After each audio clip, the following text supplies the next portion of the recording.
계속해서 산상수훈의 말씀을 살펴봅니다. 예수님이 말씀하시는 화법 가운데 너희가 율법을 이러이러하게 들었으나 나는 너희에게 이렇게 말한다. 예수님의 이런 화법은 말씀하시는 거에 강조의 의미를 두신 아주 강력한 화법이십니다.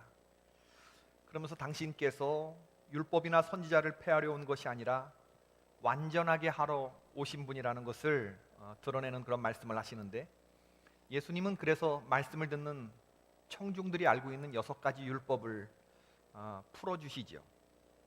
처음에는 누구든지 살인하면 심판을 받게 되리라 하였다는 것을 너희가 들었으나 21절의 말씀. 두 번째는 간음하지 말라 하였다는 것을 너희가 들었으나 27절에, 또 31절에 누구든지 아내를 버리려거든 이혼 증서를 줄 것이라고 율법에 그렇게 하였다는 것을 너희들이 들었으나 33절에 보면 또 옛사람에게 말한 바 헛맹세를 하지 말고 내 맹세한 것을 주께 지키라 하였다는 것을 너희가 들었으나 38절에 보면 눈은 눈으로 이는 이로 갚으라 하였다는 것을 너희가 들었으나, 또 43절에 보면 또 내 이웃을 사랑하고 내 원수를 미워하라 하였다는 것을 너희가 들었으나, 예수님은 청중들이 알고 있는 이 6가지 율법을 새롭게 해석해 주고 계시는 거예요. 살인은 단순히 사람의 목숨을 해치는 수준이 아니라 형제에 대해서 분노하고 형제를 욕하는 것까지가 살인의 개념에 포함된다는 말씀을 하고 계시죠. 예수님의 관점에서 간음은 실제적인 간음이 이루어지는 것, 그것을 넘어서서 여인을 보고 음란한 생각을 품고 어찌해 보고자 하는 본능을 머릿속에서 발전시켜서 서론을 지나 본론을 지나 결론까지 이르러 가는 것, 이런 거 전부 다 간음이라고 보셨습니다. 예수님의 관점에서 이혼 증서를 써서 아내를 내쫓는 것은 아내로 간음하게 하는 것이고, 또 버림받은 여자에게 장가드는 남자도 간음하는 거라고 보았습니다. 이건 남성을 위한 법이 아니고 여자를 위한 권리 보호의 말씀이시죠. 예수님은 헛맹세를 하지 말라고 하는 말씀에서 인간에게는 신뢰할 수 있는 조그마한 어떤 선한 것도 있는 존재가 못 된다, 이런 생각을 예수님은 바닥에 하고 계시는 거죠. 인간은 하늘을 두고 맹세컨대 라는 그런 말을 할 수 있는, 맹세할 만한 그런 존재가 못 된다는 겁니다. 인간의 존재가 그러하기 때문에 맹세하지 말라, 검으면 검다고 말하고 기면 기고 아니면 아니다 정도로만 말해라, 이에서 지나치게 말하는 것은 악이 된다. 그러므로 우리가 늘 하는 말, 가끔씩 하는 말, 우리가 잘하는 말, 내 눈에 흙이 들어가기 전에는 내가 성을 갈겠다라든지 손에 장을 지지겠다든지 이런 따위의 맹세를 해서는 안 된다. 이런 말들은 인간에게 지나친 말이다, 그 말씀을 하는 겁니다. 오늘 저는 여러분과 예수님 말씀하신 5번째와 6번째 율법을 생각해 보고자 합니다. 눈은 눈으로 이는 이로 갚으라 하였다는 것을 너희가 들었으나, 오늘 말씀 읽기 시작합니다. 우리가 이런 말씀을 들었습니다. 그렇죠? 출애굽기 21장, 레위기 24장, 신명기 19장에서 눈은 눈으로 이는 이로, 이런 말씀 우리들이 읽죠. 이것은 복수를 정당화하는 그런 말씀으로 많은 사람들이 이해하는데 그렇지 않습니다. 이건 복수를 말하는, 눈에는 눈, 이에는 이는, 이건 복수를 정당화하는 말씀이 아닙니다. 복수하라는 말씀이 아닙니다. 이것은 동해복수법이라고 그래서 피해를 받은 만큼만 가해자에게 갚아주라, 그 얘기를 하는 겁니다. 그런데 눈에 피해를 입었으면 상대방이 그 눈에 해당하는 것만큼만 갚아주면 된다. 옷 한 벌을 내가 피해를 입었으면 옷 한 벌로만 갚아주면 되는 것이다. 근데 타락한 인간의 본성은 내가 받은 만큼 가해자에게 갚지를 않습니다. 거기에 이자가 붙어서 갑니다. 만일 네가 나를 한 대 때린다면 나는 네가 재기불능하도록 만들어 놓겠다. 지금 이게 대통령들끼리 서로 막 오고 가는, 최고 권력자끼리 오고 가는, 군사적인 긴장 상태에서 오고 가는 이 말폭탄 아닙니까? 만일 네가 나를 한 대만 때리면 난 너를 여러 대 때리는 정도가 아니라 너를 아예 죽여버리겠다, 이 얘기를 하는 겁니다.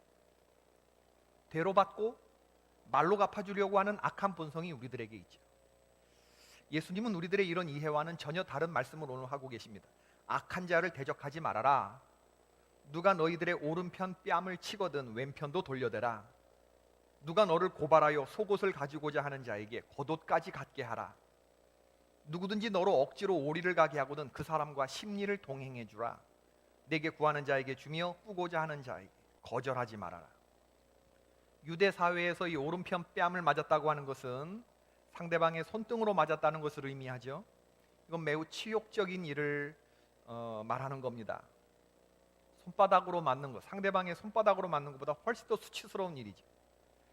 만약에 우리가 이런 일을 당하면 율법에 기록한 바 눈에는 눈으로, 이에는 이로, 뭐 이런 식으로 생각한다는 거죠. 출애굽기 21장 24절, 레위기 24장 19절, 신명기 19장 21절을 근거로 해서 똑같이 갚아주거나 아니면 거기서 더 나가서 우리가 한 대 맞았으면 상대방을 우리는 여러 대를 때리고, 막 그런 게 우리 인간의 인지상정인데, 예수님은 이런 행동에 브레이크를 거시는 거예요. 율법의 수여자, 율법의 완전자 예수님이 하시는 말씀의 의도는 그것이 아니고 악한 자를 대적하지 말라는 겁니다. 여러분, 누군가 나를 대상으로 소송을 제기해서 내 마땅한 소유라고 생각되는 속옷을 갖고자 하는 사람에게 겉옷까지 주라고 말씀하십니다. 속옷은 내 것이에요. 이건 마땅히 지켜야 되는 것입니다. 당연한 거죠. 그런데 이것을 갖자고 소송하는 사람이 있어요. 그러면 우리 같으면 법정 투쟁을 해서라도 나의 의지를 관철시켜서 속옷을 지키는 것이 모든 사람들이 생각하는 거겠지만, 예수님 말씀은 재판을 통해서 옷을 지키지 말고 그냥 벗은 채로 살아라, 벗어줘라. 예수님의 이 말씀에는 불행한 자를 책임지시는 하나님의 은총에 대한 무한한 신뢰가 흐르고 있습니다. 또 내게 억지로 오리를 가게 하는 자가 누구냐? 예수님 당시 로마 군인을 생각해 볼 수 있겠습니다. 민간인들을 강제징용해서 일을 시키는 거예요. 무거운 걸 매게 하고 강제로 일을 시키는 거죠. 예수님이 십자가 처형을 당할 때 로마 군인은 구레네 사람 시몬을 강제로 징용해서 예수님의 십자가를 지고 가도록 강요했습니다. 멀쩡한 사람에게 여러분 무거운 십자가를 지고 억지로 가게 하는 거, 뭐 돈을 주는 것도 아니고, 얼마나 이거 속상한 일입니까? 억울하고 분한 마음이 일어나게 되겠죠. 예수님은 또 그 마음에 대해서도 브레이크를 거시는 거예요. 예수님의 제자들이 가져야 할 마음은 앙심을 품거나 법으로 해결하려고 하는 그런 태도를 갖는 것이 아니고 기꺼이 자신을 내어주는 삶의 방식을 취하라, 그 말씀을 하시는 거예요. 그리고 43절부터의 말씀은 이제 율법을 수여하시는 예수님의 마음이 드러납니다. 나는 너희에게 이르노니 너희 원수를 사랑하며 너희를 핍박하는 자를 위하여 기도하라. 이같이 한즉 하늘에 계신 너희 아버지의 아들이 되리니. 이 말을 뒤집으면 우리가 원수를 사랑하지 않고 우리를 핍박하는 자를 위하여 기도하지 아니하면 우리는 하나님 아버지의 아들이 될 수 없다라는 말이 되는 겁니다. 너희가 너희를 사랑하는 자를 사랑하면 무슨 상이 있으리요? 세리도 이같이 아니하느냐? 또 너희가 너희 형제에게만 무난하면 남보다 더하는 것이 무엇이냐? 이방인들도 이같이 하느니라. 여러분, 오늘 예수님의 이 말씀이 여러분에게 어떻게 들리십니까? 이 말씀을 과연 실천할 수 있을까요? 아마 여러분들 가운데 오늘 이 말씀은 나하고 상관없는 말씀이야, 나는 그냥 미운 놈 미워하면서 살래, 나는 그냥 이 말씀 안 들은 걸로 할래, 이렇게 생각하시는 분들이 있을 줄로 알아요. 저도 그랬거든요. 지금 제 마음에는 미워하는 사람이 하나도 없지만 옛날에는 있었습니다. 옛날에 아주 신학교 다니는 어떤 선배가 이렇게 미웠는데, 황산벌이라는 영화가 그 당시에 이렇게 나왔는데요, 거기 보니까 백제군이 신라군에게 욕하고 신라군이 백제군에게 욕하는, 오늘날로 하면 경상도 군인이 전라도 군인을 욕하고 전라도 군인이 서로 싸움하면서 경상도 군인을 욕하는데, 보지는 마세요. 여러분, 황산벌이라는 영화를 보지 마십시오. 아주 영이 흐려집니다. 예. 경상도 욕, 전라도 욕이 아주 질펀하게 나오는데 그걸 보면서 마음이 시원하더라고요. 시원하게. 우리에겐 그런 마음이 있어요. 죄된 본성이겠죠. 나쁜 놈들을 벌 주는 거, 이건 통쾌한 일입니다. 그렇지 않습니까? 나쁜 사람들은 벌을 받아야 됩니다. 법보다는 주먹이 가깝다고 내 식대로 복수해주고 싶은 그런 마음들이 저와 여러분의 마음속에 있어요. 테이큰이라고 하는 영화가 있습니다. 테이큰이라고. 전직 특수요원이 자기의 딸을 납치한 인신매매범, 사창가에 팔아넘기려고 하는 그 인신매매범을 찾아내서 모조리 싹 죽이는, 처벌하는 그런 내용의 영화입니다. 법으로 집행하는 게 아니고 이 사람의 감정대로 그냥 막 집행하는 거예요. 아버지가 딸을 납치한 사람들 다 죽이는데 주인공이 딸을 납치한 악당과 통화하면서 하는 말, I don't know who you are. 난 네가 누군지 몰라. I don't know what you want. 난 네가 뭘 원하는지 몰라. If you are looking for ransom, I can tell you I don't have money. 네가 만약에 몸값을 요구하는 것이면 미안하지만 나는 돈이 없어. If you let my daughter go now, that I'll be the end of it. 네가 지금 내 딸을 그냥 놓아준다고 한다 그러면 나는 여기서 멈추겠다. I will not look for you. 나는 너를 찾지 않을 거야. But if you don't, 네가 그렇게 하지 아니하면 I look for you. I'll find you and I'll kill you. 너를 찾아내서 널 죽일 거다. 영화 코만도 보셨습니까? 오늘 영화 얘기 많이 하네. 1980년도 386 세대의 남자라면 이 영화 안 보신 분들 없을 겁니다. 아놀드 슈워츠네거 주지사, 캘리포니아 주지사님이 주연하신 영화인데 주인공은 월남전에서 특공대를 이끄신 대령 출신으로 설정되어 있죠. 마찬가지로 딸을 납치한 악당을 무찌르는 내용인데 저도 아무 생각 없이 팝콘 먹어가면서 고등학교 때 이 헐리우드 영화를 즐겼던 것 같아요. 지금 생각해보면 참 어이가 없습니다. 군대까지 다녀온 상황에서 진짜 막 M16 손을 그냥 막 한 손으로 들고 막 이렇게 쏘는 있을 수 없는 일이거든요. 아무리 힘 좋은 사람이라. 마치 장난감 총처럼 막 하고 말이죠. 막 로켓 미사일을 막 쏘고 막 이러는 걸 보면서 주인공이 딸을 납치한 이 악당들을 쳐부시기 위해서 무기를 탈취하기 위해서 불도저로 총포상을 그냥 막 밀어붙이고 총포상에 있는 무기를 온몸에 주렁주렁 달고 그 영화를 보면서 야 이제 저 무기 하나에 통쾌하게 사람들이 악당들이 죽어나가겠구나 그러면서 막 박수를 치면서 보게 되는 시원합니다. 시원합니다. 2006년 독일 월드컵 결승전에서 프랑스와 이탈리아가 결승전에서 맞붙었는데 프랑스는 세계적인 축구 선수 지단을 보유하고 있었습니다. 경기 도중에 이탈리아의 수비수가 지단의 유니폼을 잡아당겨서 넘어지게 만들었습니다. 그러자 지단은 내 유니폼이 필요하다면 경기가 끝난 후에 줄게 라고 쏘아붙였습니다. 그러자 상대편 선수는 나는 유니폼보다 창녀인 내 누이를 원해. 경기장에서 그렇게 말을 했어요. 순간 이 프랑스의 지단은 분노를 참지 못하고 상대 선수를 머리로 들이받았습니다. 이러한 행위로 인해서 비신사적인 행위로 지단은 퇴장을 당했고 프랑스는 승부차기에서 3대5로 졌습니다. 월드컵 결승전에서 양 선수 모두 결승전에 올라온 선수라면 훌륭한 선수인데 한 사람은 후보 선수고 한 사람은 주전 선수거든요. 어떤 일이 있어도 퇴장해서는 안 되는 선수가 지단이 바로 그런 선수였는데 근데 이 행위로 지단이 퇴장을 당했습니다. 저는 이거 보면서 사탄의 전략이 이렇다고 생각해요. 사탄은 영적인 엘리트들에게 하찮은 사람을 붙여서 서로 엉겨붙게 만든 후에 동반 퇴장을 요구한다. 복수가 사람을 눈멀게 하죠. 여러분 오늘 말씀을 들으면서 원수를 예수님 말씀하실 때 여러분 머릿속에 떠오르는 도저히 용서할 수 없는 어떤 그런 사람이 있기도 할 겁니다. 한나에게 분인나가 있었고 엘리야에게는 아합과 이세벨이 있었죠. 다윗 왕에는 사울 왕과 아히도벨이 있었고 사도 바울에게는 후메네오와 구리장색 알렉산더가 있었습니다. 그런데 이 하나님의 사람들은 자기들의 삶에 나타나는 원수를 복수로 갚지 않았습니다. 그럼 정의의 문제는 어떻게 되는가? 정의를 세우려고 하는 것이 아니라 은혜로 살고자 하는 마음들이 그들에게 있었습니다. 정의를 뛰어넘는 은혜에 이끌린 삶. 원수를 갚는 것은 인간이 하기에 주제넘은 일입니다. 이게 하나님의 생각이에요. 원수를 갚는 것은 너희들이 하는 것이 아니고 하나님의 비즈니스다. 우리가 복수를 하지 않는다고 해서 악당이 감동을 받거나 좋은 사람으로 변화될 것 같지 않습니다. 우리는 계속해서 속도 없고 그런 벨도 없이 살라고 하는 말이냐? 예, 그렇습니다. 속도 없이 벨도 없이 살라고 하는 것이 예수님의 말씀인데 정작 예수님의 의도는 속 없이 살라는 말이 아니라 너희 속으로 사는 게 아니라 예수님 속으로 살아라. 예수님 벨로 살아라. 그 말씀을 하시는 거예요.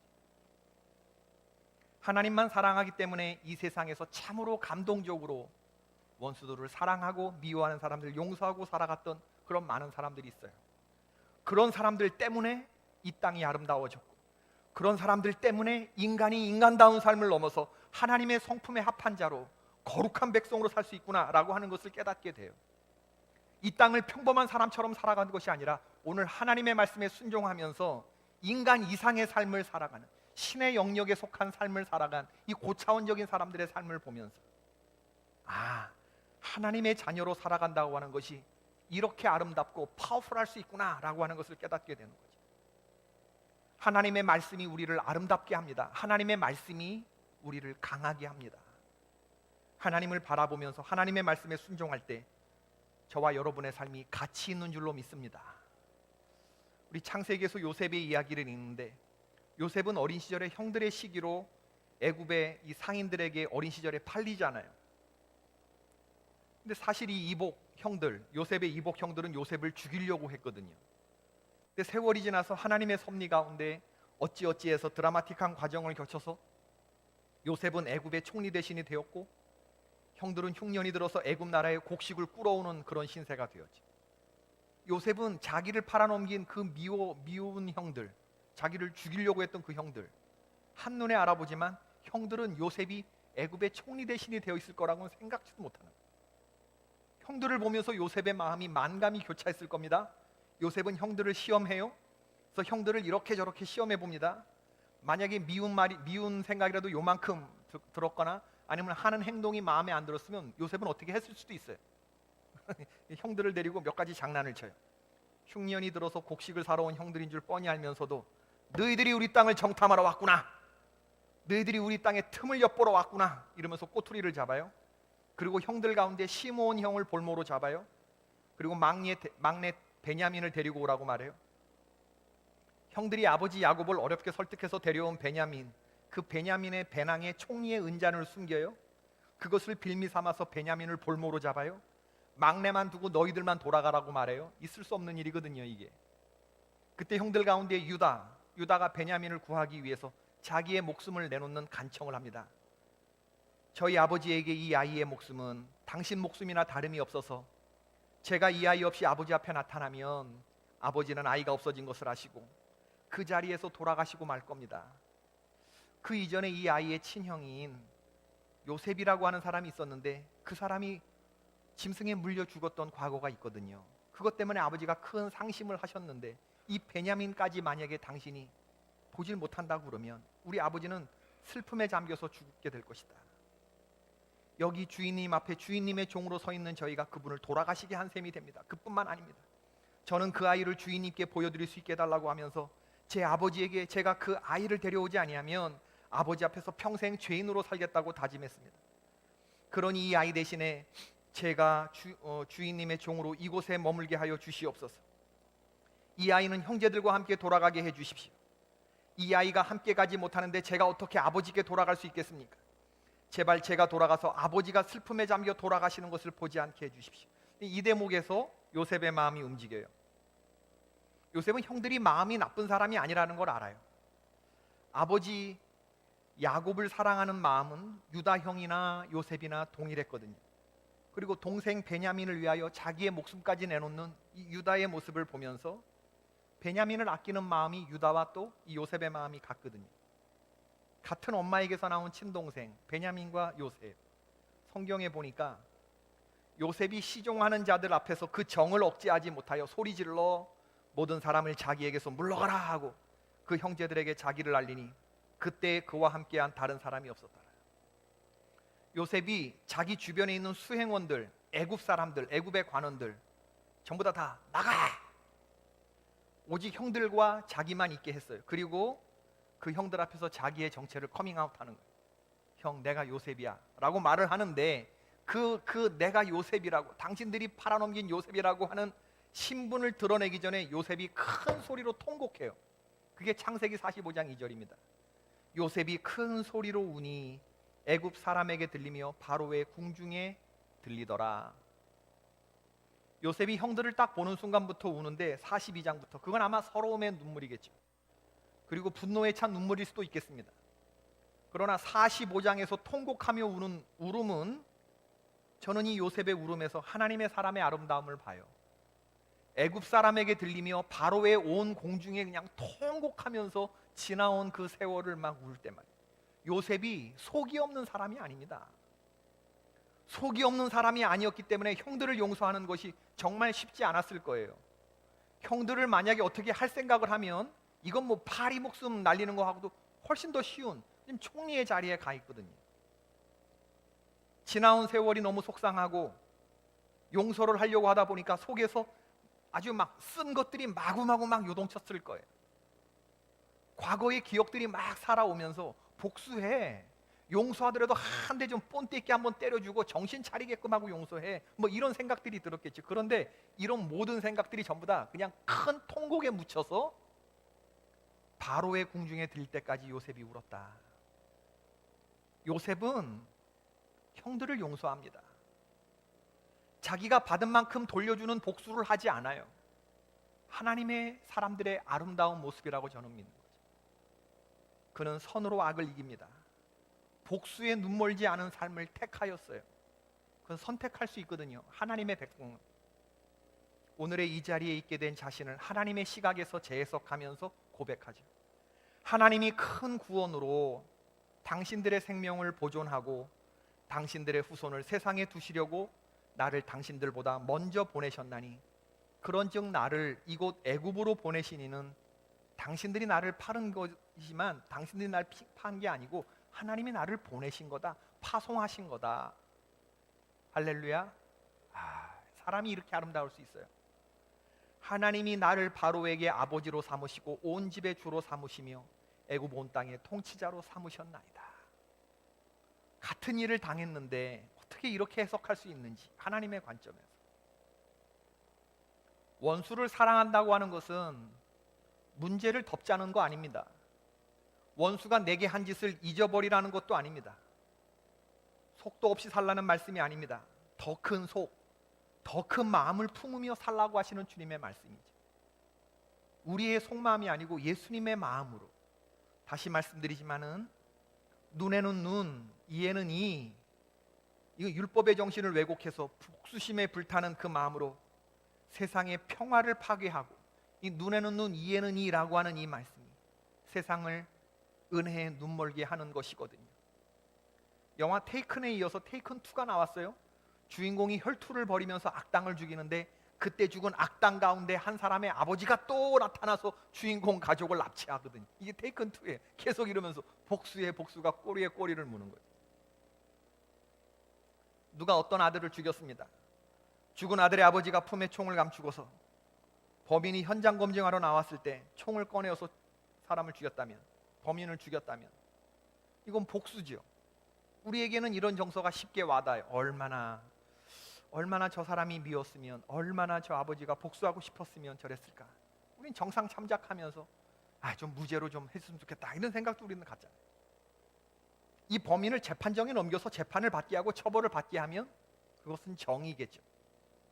그런데 내 아들을 죽인 범인을 용서하고 그를 오히려 자기의 양자로 삼는다면 그것은 은혜겠죠.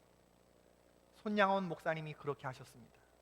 자기의 두 아들을 죽인 바로 그 범인을 용서하고 자기 아들로 삼았죠. 오늘 예수님이 원수를 사랑하라고 하시는 말씀은 우리가 할 수 있을 것 같아서 주신 말씀입니다. 할 수 있다고 믿기에 주시는 말씀입니다. 근데 여러분, 이런 삶은 노력한다고 되는 거 아니고 죽을 힘 다해서 노력하라고 주시는 말씀도 아닙니다. 예수님의 이 말씀은 나는 죽었고 예수님으로 산다라고 인정하고 내 자아를 십자가에 못 박은 사람이 이러한 삶을 살 수가 있습니다. 주님 안에 거하시는 여러분 되기를 바랍니다. 원수를 사랑하는 것은 내가 은혜를 취하겠다 라고 하는 삶의 결심입니다. 나는 십자가의 사랑을 기억하겠다. 십자가의 능력을 취하기로 결정할 때 인류를 용서하신 그 엄청난 사랑, 사탄 마귀가 결코 만지지도 못하는 엄청난 능력이 저와 여러분 가운데 역사하게 되는 것입니다. 용서와 사랑은 숭고한 인류애로 되는 거 아닙니다. 완전한 용서와 사랑은 우리가 하나님 안에 거하고 하나님의 말씀에 순종하고자 할 때 비로소 가능해지는 덕목이죠. 예수님 포도나무고 나는 가지고 예수님과 내가 한 몸으로 연결되어서 같은 것을 먹고 같은 꿈을 꾸고 예수님과 같은 길을 걸어가게 될 때, 예수님과 내가 한 몸이 되었을 때, 이때 예수님의 사람으로 원수를 사랑하고 우리를 핍박하는 자를 위하여 기도하는 삶이 비로소 가능해지는 것이죠. 내 힘이 아니고 예수님의 역사하시는 힘의 능력인 줄로 믿습니다. 오늘 이 말씀을 주신 예수님의 말씀, 우리에게 무거운 짐을 얹혀주시기 위해서 이 말씀 주신 게 아닙니다. 여러분, 누구를 미워하고 복수하고자 하는 마음은 우리가 지고 가기엔 너무나 무거운 짐입니다. 그건 사람이 지고 갈 만한 성질의 감정이 못 돼요. 주님이 그걸 아시는 거죠. 누구를 미워하고 복수하고자 하는 마음, 그건 너무나 무거운 짐이기 때문에, 그 마음이 우리의 인생을 황폐하게 만들기 때문에 십자가 밑에 모두 던져버려라. 여러분, 원수도 사랑하게 되는 주님의 사랑을 덧입기를 바라는데, 누군가 미워질 때 십자가를 묵상하기를 바랍니다. 원수의 얼굴이 떠오를 때 그 얼굴을 애써 피하는 기도가 아니고, 그 얼굴 위에 주님의 은혜가 덮이도록, 주님이 가리워 주시도록 기도하시는 성도님들 되기를 축원합니다. 원수의 얼굴을 보지만, 원수의 얼굴이 기억나지만, 그러나 동시에 주님의 은혜가 더 크게 보이기 때문에 그 은혜가 원수의 얼굴을 가리는 지경까지, 주여 은혜 아는 마음을 내게 허락하여 주시옵소서, 이렇게 기도하면서 우리가 이기면서 나아가는 거예요. 원수를 잊어버리기 때문에 용서하는 게 아니라 생각나지만 은혜가 그 마음을 덮기 때문에, 이게 영적인 삼투압이라고 하는 겁니다. 우리 안에 미움과 증오의 마음이 있어요. 그러나 동시에 날 위해 하나님의 아들이 목숨을 버리고 십자가에 못 박히신 그 은혜를 아는 마음이 우리 안에 있거든요. 이 두 마음이 있거든요. 내가 선택하는 겁니다. 미움과 증오를 따라갈지 아니면 예수님의 은혜를 따라갈지. 은혜를 아는 마음의 농도가 더 진해서 그 마음이 원수를 미워하는 마음을 밀고 나아가는 영적인 삼투압, 이런 삶을 살 때 내 삶이 주님의 손에 붙들린 주의 역사가 되는 것이고, 하나님이 비로소 나를 통해서 역사하시는, 일하기 시작하는 것을 보게 될 줄로 믿습니다. 예수님이 우리에게 보여주셨어요. 아버지여 저들을 사하여 주옵소서, 저들은 자기들의 하는 일을 알지 못합니다. 땀방울이 땅에 떨어지는 핏방울이 될 정도로 기도를 거친 후에 나온 정금 같은 용서, 정금 같은 사랑, 예수님이 하셨으면 저와 여러분도 얼마든지 할 수 있습니다. 예수님은 오늘 율법의 6가지를 말씀하시면서 저자직강을 하시는, 저자직강, 율법의 수여자, 율법의 완전자이신 바로 그 하나님의 아들 예수 그리스도가 율법의 정신이 무엇인지를 직강을 하시잖아요. 직강을. 너무나 힘든 말씀처럼 들리지만 우리는 예수님으로부터 율법의 정신을 듣습니다. 그러므로 이 저자의 마음을 우리가 붙들어야 합니다. 지금 여러분이 용서하기 힘든 대상은 누굽니까? 여러분의 원수는 누굽니까? 여러분으로 하여금 죽고 싶고 죽이고 싶은 마음을 갖게 하는 사람은 누굽니까? 여러분의 자존심을 상하게 하고 여러분의 삶을 망치고 해를 끼친 사람은 누굽니까? 그 사람이 누굽니까? 이제 예수님의 말씀에 순종하는 마음으로, 그를 축복하는 마음으로 기도를 시작해야 됩니다. 살면서 나쁜 놈들 많이 만나고 살았지만, 지금도 그들과 고통스러운 동거 중에 있지만, 또 우리는 앞으로 남은 날 동안에 나쁜 놈들을 많이 만나고 살겠지만, 우리가 나쁜 사람들만 만나고 사는 거 아니거든요. 그렇지 않습니까? 우리 삶의 대박 사건, 우리는 예수님을 만났습니다. 그분 하나로 내 삶이 충분히 채워지고, 모든 나쁜 사람들로 인해서 망가진 내 삶이 회복되고 부흥이 가능한 그런 보상되고도 남는 그 놀라운 예수 그리스도를 저와 여러분이 만났기 때문에 그러면 되는 겁니다. 그러면 별 불만 없는 겁니다. 주님께서 우리의 모든 선함과 악한 만남 가운데 역사하여 주셔서 이 모든 것들을 새롭게 다 바꾸어 주실 줄로 믿습니다. 이 힘을 기대하셔야 돼요. 48절에 그러므로 하늘에 계신 너희 아버지의 온전하심과 같이 너희도 온전하라.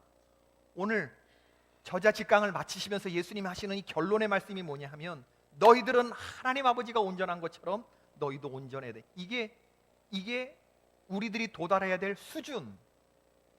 저는 이 수준을 설정해 주신 우리 예수님을 찬양합니다. 우리가 하나님 아버지의 온전하심과 같이 온전해질 수 있다고 하는 것이 예수님의 믿음이셨기 때문에, 앞으로 주님의 십자가의 능력이 우리를 이렇게 회복시킬 거기 때문에, 주님이 우리 가운데서 이렇게 행하실 것이기 때문에 이 말씀을 주신 거거든요. 세상 살면서 우리의 힘으로 살지 말고 예수님의 힘으로 사는 우리들, 그래야 이겨집니다. 언제까지나 주먹 믿고 살겠습니까?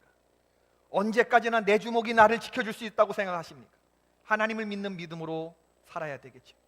진정한 사랑은 원수가 제거된 상태에서 발휘되는 사랑이 아니고, 원수가 내 눈앞에 버젓이 있는 상태에서 발휘되는 사랑이며, 원수를 사랑할 수 없는 사랑은 진정한 사랑이 아니며, 원수임에도 불구하고 사랑하는 사랑, 이것이 예수님이 여러분과 저에게 요구하시는 사랑입니다.